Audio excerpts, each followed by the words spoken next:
Hey, today I got a request from somebody on my Guitar Creative website asking about slash chords and how do you determine what's what and how do you find those? Billy, I can't find them! Like, where do you go to find a chord chart that has slash chords? So I wanted to clear that up for you. It's really simple, and I'm going to show you a tool today that's going to make it like nothing. Come on, this is going to be easy. For you to find these things and figure out different ways to play them. So here we go. All a slash chord really is a chord followed by a slash, followed by a note that's supposed to be the lowest note of the chord.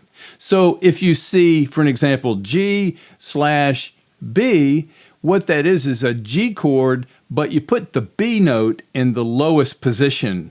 So what I'm going to do is pop into Arpeggio Flow. This is at guitarcreative.com.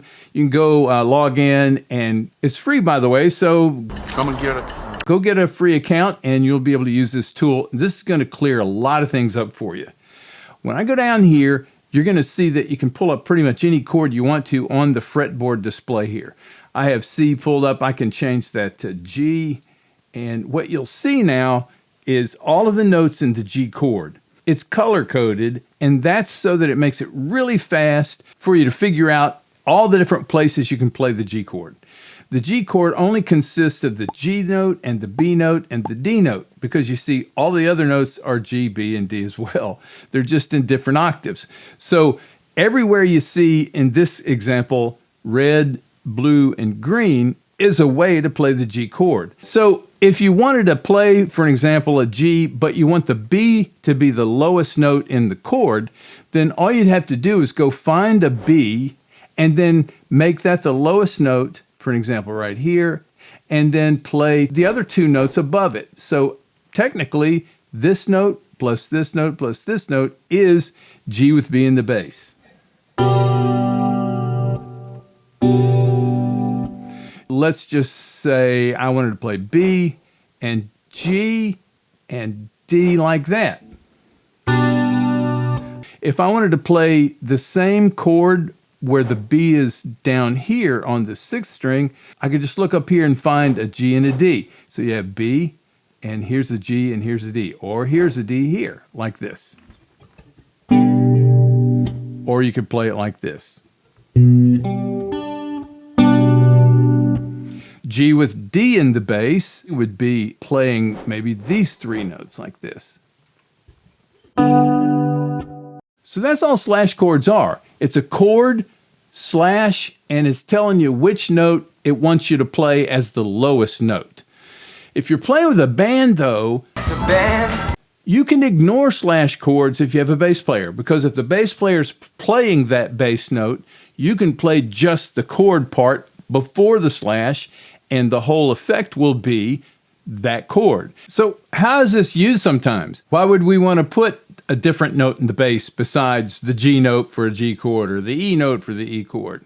It's because sometimes it makes really nice transitions into the next chord in a progression. I'm going to jump back to my dashboard here at guitarcreative.com. Again, you can get a free account. If you're wise, you'll take advantage of it. And in Key Weaver, you can pull up all the chords in any key. Let's go to the key of G because we've been playing around with that.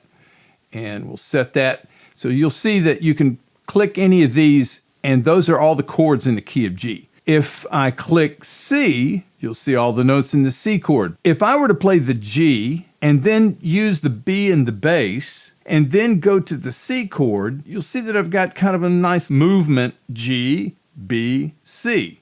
Let me show you what that would look like. This is really a common thing that you'll see in a lot of rock and roll or even some country stuff.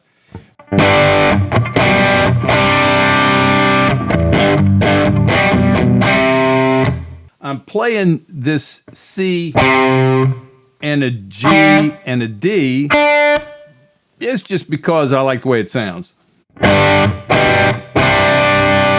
Now I want to have a little fun, and I'm going to show you a different way to use a different bass note under a chord. and that is sort of a drone bass note, which is referred to in music theory as a pedal bass. But it's where you use a single note in the bass and then you change the chords over the top of that. So I'm going to pick a different key. Let's go to the key of E here in KeyWeaver. And that's because we've got a lot of really good open strings. I'm going to play this E and this B open and this E. I'm just going to drone this E, but I'm going to change through these chords that are in the key of E, just up and down the neck, but keeping this E note. And then I'm going to go to an A, drone that note a little bit, and then I'm going to go to the B, drone that note, and just play the notes around it that are in the scale and some of these different chords. It takes a little bit of getting used to. You got to learn where the notes are in the key on your fretboard. But this is great practice to try to play up and down the neck and just improvise. Let me show you what I'm talking about.